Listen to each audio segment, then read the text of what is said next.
Nggih. Kowe mlaku bintang. Monggo iki wayane iki. Ana kaya Ngeten lho. Kula tak bloko.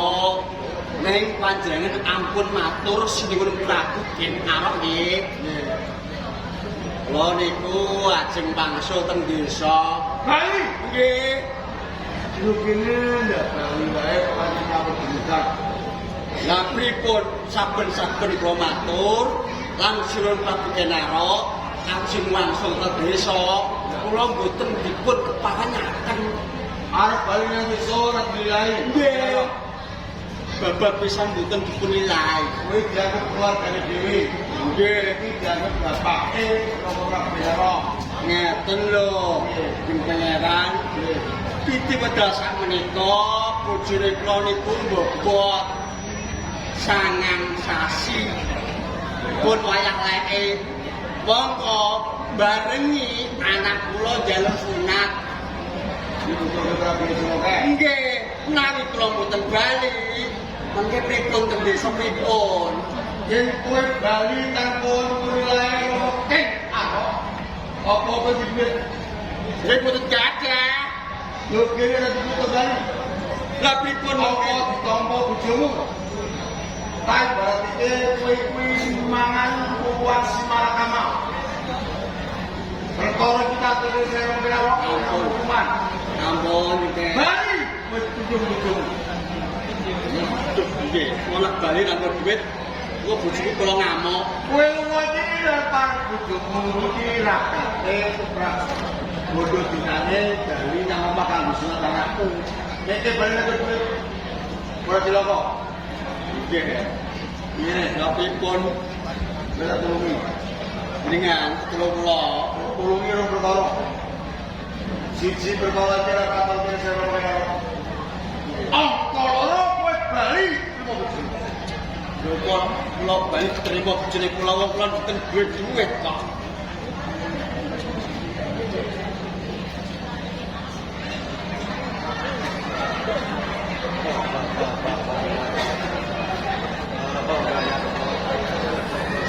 Wah, kayak cah duit cah. Nah itu bayaran. Niki kan guna apa? Kagem kula. Mboten kula nek penutang mboten sagah kula.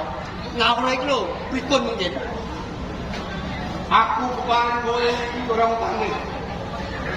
Niki mboten utang. Kowe aja pinaur. Besok aku. Dengan niku kok.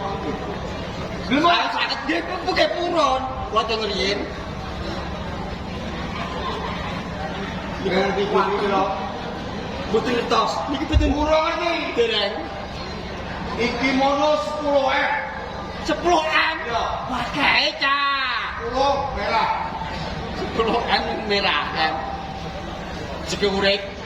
Nyekel dhuwit 10M bisa niki kula. Nggih. Iku akar utange. Niki mboten utang lho. Nggih, nanging nek kita bakal sawanci-wanci aku butuh tenagamu nggih. Alah, sampeyan kok ampun kuat kok. Ampun tok menapa kula. Nyawuk kula mriko. Sanane. Nggih. Ngawamu iki lho. Nggih. Kanggo aku. Nampa dhuwit 10M ku aku sanggane. Tenan? Nggih. Ilo kagamu. Nggih. Lho.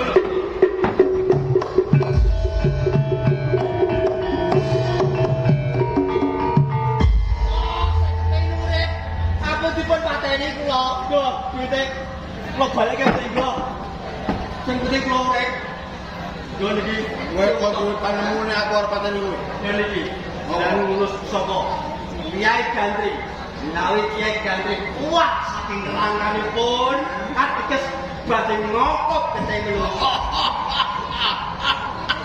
Yo, Pancen ora kleru. Saben kiai dene warna sama. Iki mesti korbane menungso. Nanging gitu kowe. mboten kula. Untunge apa? Wah, tak kira pateni sebelum ora. Selamat, selamat. Mergo aku ndek musuh. Nggih, Janjimu apa meneh tenaga. Nggih. Nyawa panggung dening Nggih, aku lan musuh. Paten karo musuh, paten karo musuh. Apa meneh? Mateni musuh sampean. Kowe ngerti musuh? Dene. Lu kira kok mlayu? Lah iya.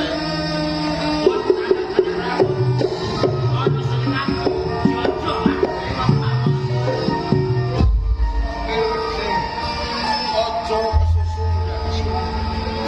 Wis wani tenan mateni musuhku. Alamantun, pun nopo sih sepuakan itu dengan ngendika napa mawon, khusus sampean sinten, kula patah dari saniki pun. Sapa yo menungso ning ora karo siji.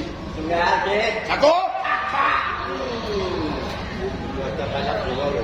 Romo kenalo patenmu.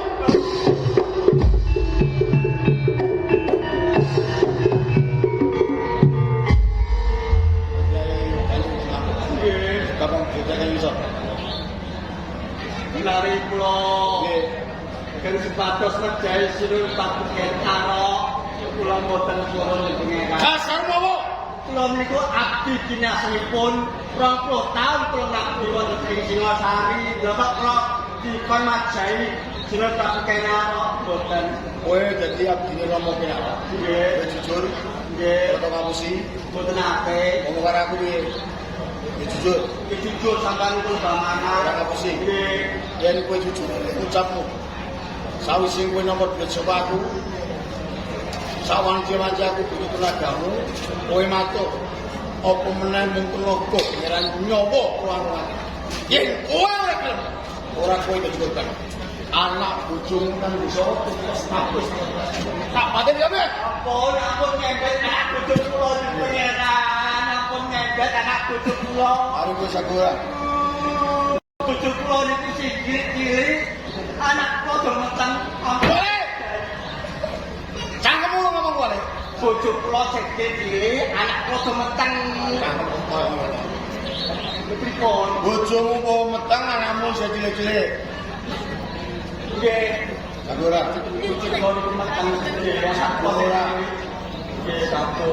Aku, aku. Ayo ngono. Ora ngerti prapriya. Pepet. Lho, Boten. Boten sabut. Oh. Dul pakai. Mati. Aku.